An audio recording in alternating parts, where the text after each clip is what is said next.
detecting talk of the day, Saturday, November the 18th, 5:31 Central Standard Time.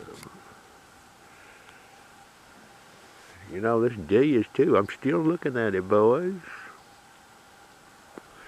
I've got some suspicions about that machine based on something I seen yesterday, and I showed you a video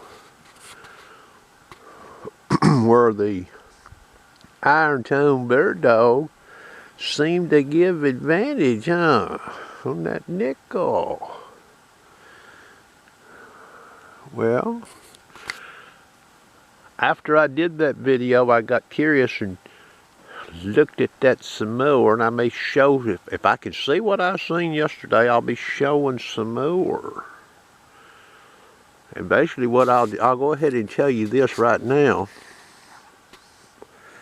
I actually went and put the Iron Tone Bird Dog notch in that fast program.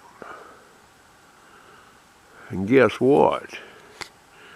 I didn't get no tonal signature for a damn non-ferrous target down there. But I want to look at it again. And there's something else here about this machine. You know, some people may not have been looking at this machine exactly right. Oh, the sharpshooter too, by the way. Notice in that test yesterday, that was a one nail situation. You know, most of the tests you'll see people do with that detector is usually it's 2 nails maybe. Well, the test I did yesterday with that nickel and that nail, showing you what that sensitive FT. Oh, and by the way, I didn't show this in the camera. The signal wasn't as good, but would you believe Silencer 3 sensitive FT with the Iron Tone Bird Dog gave some audio on that nickel? Silencer 3. But I showed Silencer 2 and Silencer 1 in the fast program. Silencer 2 in the sensitive FT. Now that was a one nail situation, but now, to be fair, I did do similar call sweeps in that video, but you know, to keep that call just right, it's hard to do a full sweep. But I may work on that some today and see what, you know, can I see a trend? Now, we already know, don't we?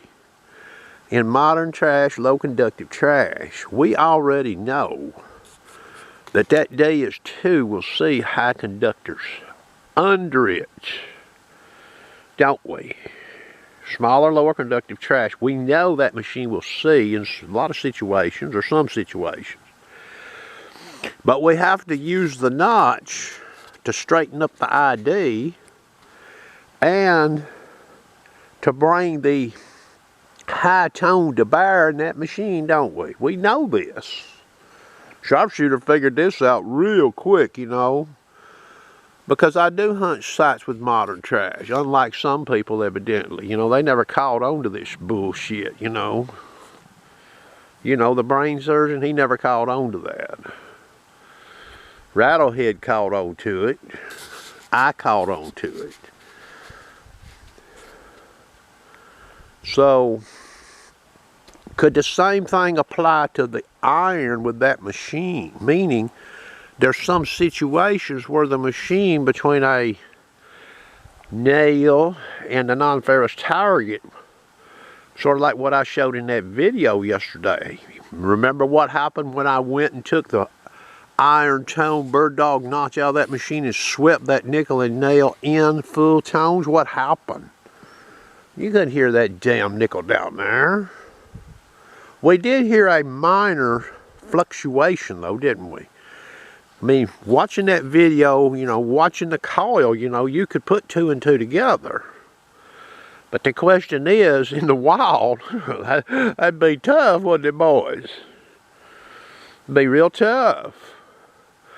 But when I notched that iron ring, that 3 and 5 out of that damn machine, what happened? That damn 6 showed up, that damn nickel's down there. Now, I'm going to go ahead and say this right now, because I've been looking at it. There is a possibility, based on what I seen yesterday, looking a little bit at this machine after I got back from hunting. You know, that's what I usually, do. Even back when I was running the Deus 1, based on some of the stuff I was seeing in the wild with that machine, I would come back and do some tests just to satisfy my own curiosity. So use the machine in the wild, come back and run some tests, see, to increase my learning curve, satisfy some of my curiosity. Okay? So where I'm going with this is where this iron-tone bird dog could have some disadvantage, and I'll maybe try to show some video today, could be a smaller nail coming not down the barrel, but coming across it. That could be a disadvantage compared to running maybe the fast program. But I didn't look at that situation running the iron-tone bird dog off using the sensitive FT. I didn't look at it like that, okay? But coming down the barrel of a nail, and we're going to look at more. I'm going to try to do some more tests today and see. I'm going to try to use these colonial nails and see, use some different ones and see if the pattern continues. Does this iron-tone bird dog, and I'll be moving the nickel around, and see if the pattern continues, and maybe even try a higher conductor. Of course, I'd probably have to move it farther away. Do I see a pattern there with this iron-tone bird dog notch versus no notch in the machine, be it fast using the pitch tones or sensitive FT using no notch? So I don't know all the answers to this. But we do know what that machine does in modern trash, don't we? We know you can have a high conductor down there and get a damn 34 in a meter on a down piece of fall, for example, 35. And we can notch that machine and we can hear the damn high conductor. And sometimes we'll get mixed signal. And we notch the machine and we get the damn low conductor out there, and we hear a better, fuller tone on the high conductor, and our meter even straightens up. So could this be applied with the iron as well, using this iron-tone bird dog? Okay. See, I've tried this before, but I didn't try. I've been looking at this for a few days. Actually, I've been looking at this for about 2 or 3 weeks. Going into this machine and taking out these, we'll call them segments, sweeping targets. Okay. But the problem you run into is call height, maybe. It's like, well, maybe is it call height dependent? See what I'm saying? So in the wild, see, we don't know what we're going to be sweeping over, do we? So it could be call height dependent, or it could be silencer dependent.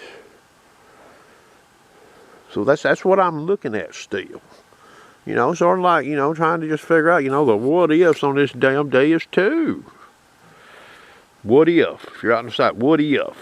And yeah, a one nail masking scenario. We need to look at that too. See, I have a suspicion, and I've already seen this with that detector. You can actually add a nail to a detecting scenario, and that damn machine will actually get better at detecting the non-ferrous target. Where it's, it's coming over iron, over non-ferrous, and back over iron. It's like it sets that machine off. Well, a one nail scenario, it doesn't have that luxury, and is that where this iron tone bird dog could come into play? Okay. And I did post a comment in that video, and I still believe this. And XP in their next model of machine, now maybe they could even do an update on this machine, I don't know. To have selective ID offset in full tones would be grand on that damn machine. Just like in the video I showed yesterday with the nickel. Wonder if I can go in there and do an offset for ID number 6, 7, and 8 using full tones and leave the rest alone. You see what I'm saying? So on that nickel yesterday in that test, you wouldn't have heard that little quirky sounding number 6 signal. See, I could have had that baby where it's like, bing! Okay? XP may can do this with that machine. I don't know. But selective offset for ID would be grand. In future model they make, oh, and any other detector manufacturer out there, you know, if you see this damn video, you better be putting on your little thinking caps and thinking about what the sharpshooter is saying here. Now, I'm going to end this video by saying this, because this is always, and even with a DS1 by the way, this has always bewildered me about this detector. And you'll hear Mr. Dankowski, he's talked about this for quite a few years. And he'll say, oh, hunt with horseshoe on that Equinox. Hunt with horseshoe on that Manticore. And I think what he's trying to say is it's got something to do with the way that machine is gated. And what I mean by that is it lets, some situations it can let the target non-ferrous tone, higher tone, roll into the machine better versus horseshoe off. Well, you know, all the testing I've done with DS1 and DS2, having the iron tone on, off versus on don't seem to make much difference. See? So what Dankowski's saying there, you know, I don't know if it applies with this machine or not, but I'm going to be looking at that a little bit today too, with this iron tone bird dog. Turning iron tone off and on, but the only problem is, I don't guess I get to do that with the full tone juice on that machine. The DS2, that is. So anyway, I hope everybody has a nice day today. The old gears are spinning in old sharpshooter's head. You can tell, right? Have a nice day.